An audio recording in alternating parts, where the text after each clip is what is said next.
வணக்கம் ஃப்ரெண்ட்ஸ். இது பார்த்தீங்கன்னா நம்ம ஒயிட் வாஷ் பண்ணுறது.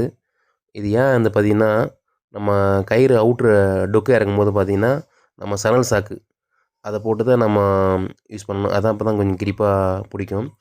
இந்த பதிவு எதுக்குன்னா, இப்போ நம்ம கயிறு பிடிக்கிறதுனால பார்த்தீங்கன்னா, மேலேயும் கீழேயும் பிடிக்கணும். அதாவது சில பேர் என்ன பண்ணுறாங்கன்னா, கையை வந்து மடக்கி பிடிச்சனால கொஞ்சம் அடிபட்டு போகுது. உன் தம்பி அதே மாதிரி தெரியாமல் பிடிச்சிட்டாப்புல, டப்புன்னு கையை எடுத்துட்டாப்புல, கொஞ்சம் நகத்தில் அடிப்பட்டு கீசிச்சு. அதேமாரி உங்களுக்கு எல்லாமே தெரியும், இருந்தாலும் கொஞ்சம் கேர்ஃபுல்லாக இருங்க. அப்புறம் முக்கியமான இன்னொரு பதிவு பார்த்தீங்கன்னா, நம்ம நம்மள நம்பி ஒருத்தவங்க இறங்குறாங்க. தயவுசெய்து இந்த ஃபோன்லாம் கொஞ்சம் அவாய்ட் பண்ணிடலாம். அதுதான் ரொம்ப இப்போ சிக்கலாக இருக்குது. ஏற்கனவே இந்த மாதிரி ஒரு நண்பர் ஒருத்தர் வீட்டில் சண்டை போட்டுன்னு சாப்பிடாம வந்துட்டார். அது வெயில் ஏற ஏற ஒரு கிறுக்குன்னு ஒரு மாதிரி மயக்கம் வந்து போச்சு. லைட்டாக ஸ்லீப் ஆகிடுச்சு. கவுரு கொஞ்சம் நீட்டாக இறங்கிடுது. அவர் கை விட்டுருந்தார், ரொம்ப அடிபட்டுருது. ஆனால் அந்த தம்பி சேஃபாக போயிட்டு மணலில் குச்சிட்டாப்புல கீழே. சூப்பராக பண்ணாப்புல. அதுதான் சொல்கிறேன். ஷேர் பண்ணுங்கள். தேங்க்யூ.